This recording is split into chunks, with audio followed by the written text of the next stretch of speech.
కాసేపట్లో తెలంగాణ కేబినెట్ సమావేశం జరగనుంది. సీఎం రేవంత్ రెడ్డి అధ్యక్షతన జరగనున్న ఈ భేటీలో స్థానిక సంస్థల ఎన్నికల నిర్వహణపై ప్రభుత్వం కీలక నిర్ణయం తీసుకునే ఛాన్స్ ఉంది. సర్పంచ్, మండల, జిల్లా పరిషత్ ఎన్నికల నిర్వహణకు సానుకూలత వ్యక్తం చేస్తూ ప్రభుత్వం నిర్ణయం తీసుకుంటుందని తెలుస్తోంది. జూబ్లీహిల్స్ గెలుపుతో మంచి జోష్లో ఉన్న కాంగ్రెస్ పార్టీ ఇదే ఊపులో ఆలస్యం చేయకుండా స్థానిక ఎన్నికలకు వెళ్లాలని యోచిస్తోంది. తెలంగాణ హైకోర్టు కూడా నవంబర్ 24 లోపు స్థానిక ఎన్నికల తేదీలపై తమ నిర్ణయాన్ని తెలియజేయాలని ప్రభుత్వాన్ని, రాష్ట్ర ఎన్నికల సంఘాన్ని ఆదేశించింది.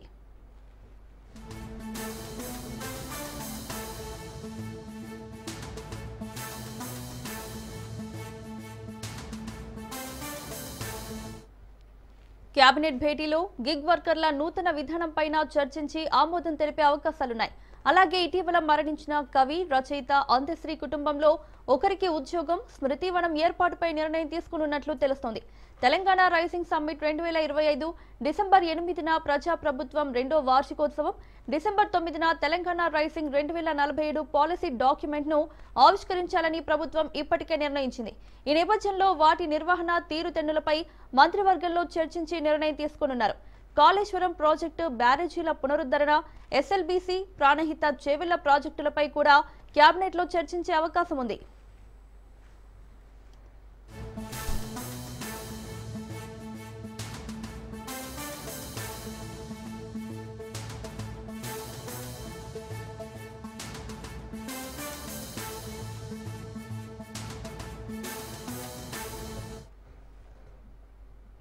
కాసేపట్లో తెలంగాణ కేబినెట్ సమావేశం జరగనుంది. సీఎం రేవంత్ రెడ్డి అధ్యక్షతన జరగనున్న ఈ భేటీలో స్థానిక సంస్థల ఎన్నికల నిర్వహణపై ప్రభుత్వం కీలక నిర్ణయం తీసుకునే ఛాన్స్ ఉంది. ఇక ఇదే అంశానికి సంబంధించి మరిన్ని అప్డేట్స్ మా ప్రతినిధి సునీల్ లైవ్ లో అందిస్తారు. సునీల్, కేబినెట్ భేటీలో ఏ అంశాలపై ఈ రోజు చర్చ జరగనుంది?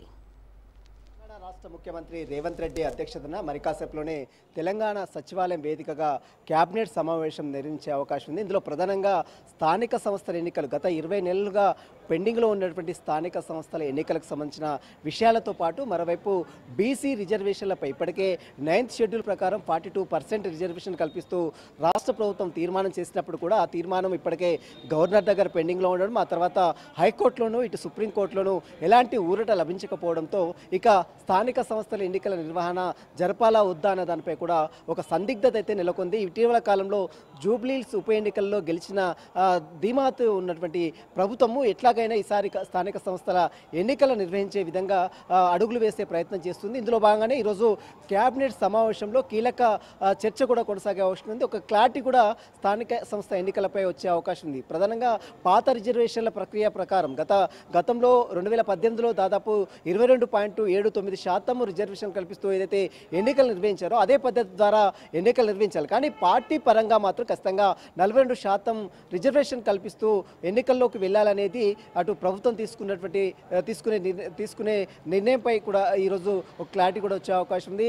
ఇక మరోవైపు ఇటీవల కాలంలో చనిపోయినటువంటి మహాకవిగా ఉన్నటువంటి రచయిత, మహాకవిగా ఉన్నటువంటి అందశ్రీ స్మృతివనం సంబంధించిన విషయంపై కూడా కేబినెట్లో చర్చించి ఒక నిర్ణయం కూడా తీసుకునే అవకాశం ఉంది. అందశ్రీ కుటుంబానికి ఇప్పటికే ఒకరికి ఉద్యోగం ఇస్తానని ముఖ్యమంత్రి హామీ ఇచ్చిన నేపథ్యంలో దానికి సంబంధించినటువంటి వివరణపై కూడా ఈరోజు కేబినెట్లో చర్చించి ఒక నిర్ణయం కూడా తీసుకునే అవకాశం ఉంది. ఇక దీంతో పాటు ముఖ్యంగా ప్రాజెక్టులకు సంబంధించిన పెండింగ్ ప్రాజెక్టులు, ఇటీవల కాళేశ్వరం కుంగిపోయినటువంటి కాళేశ్వరం రీడిజైన్ సంబంధించిన అంశాలతో పాటు ఎస్ఎల్బీసీలో జరిగినటువంటి దుర్ఘటన, దానికి సంబంధించినటువంటి ప్రాజెక్ట్ నిర్మాణంపై కూడా ఈరోజు కేబినెట్లో మరొకసారి తీవ్రంగా చర్చించి ఒక నిర్ణయం కూడా తీసుకునే అవకాశం ఉంది. ఇక మరోవైపు గిగ్ వర్కర్ల సమస్యలకు సంబంధించిన పరిష్కారం కోసం ఇటీవల కాలంలో తీసుకునే నిర్ణయాలకు కేబినెట్ ఆమోదం కూడా తెలిపే అవకాశం ఉంది.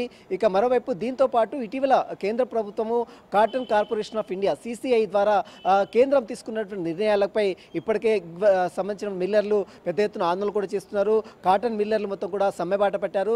దీనికి సంబంధించినటువంటి విషయంలో కేంద్ర ప్రభుత్వం తీసుకున్న నిర్ణయాలకు రాష్ట్ర ప్రభుత్వము ఇప్పటికే దీనికి సంబంధించినటువంటి ఎలాంటి అంశాలు తీసుకుంటున్నది మాత్రం ఈరోజు కేబినెట్ సమావేశంలో ఈ మిల్లర్లకు సంబంధించిన పత్తి రైతుల అంశాలపై కూడా ఈరోజు కేబినెట్లో చర్చించే అవకాశం ఉంది. అనేక అంశాలు ప్రధానంగా స్థానిక సంస్థల ఎన్నికలపైనే ఎక్కువగా దృష్టి సారించి ఒక క్లారిటీ కూడా వచ్చే అవకాశం ఉంది. గత 20 నెలలుగా పెండింగ్లో ఉన్నటువంటి ఈ స్థానిక సంస్థల ఎన్నికలపై కూడా ఈరోజు క్యాబినెట్లో చర్చించి మరి ఎన్నికలు వెళ్ళాలా వద్దా, ఒకవేళ ఈ నెల 24వ తేదీన ఇప్పటికే హైకోర్టులో స్థానిక సంస్థల ఎన్నికలు బీసీ రిజర్వేషన్లకు సంబంధించిన అంశాలపై కూడా నివేదిక సమర్పించాలని ఇప్పటికే హైకోర్టు ప్రభుత్వానికి ఆదేశాలు జారీ చేసిన నేపథ్యంలో దీనికి సంబంధించినటువంటి నిర్ణయం తీసుకున్న తర్వాత ఈరోజు కోర్టుకు ఎలాంటి అంశాలు న్యాయపరంగా తీసుకోవాలనే అంశాలపై కూడా ఈరోజు క్యాబినెట్లో చర్చించిన తర్వాత దీనిపై ఒక క్లారిటీ కూడా ఇచ్చే అవకాశం ఉంది. మొత్తం మీద 3 గంటలకు రేవంత్ రెడ్డి అధ్యక్షతన జరిగేటువంటి క్యాబినెట్ సమావేశంలో అనేక అంశాలపై కూడా చర్చించి కీలక నిర్ణయాలు కూడా తీసుకునే అవకాశం కనబడుతుంది. మౌనిక.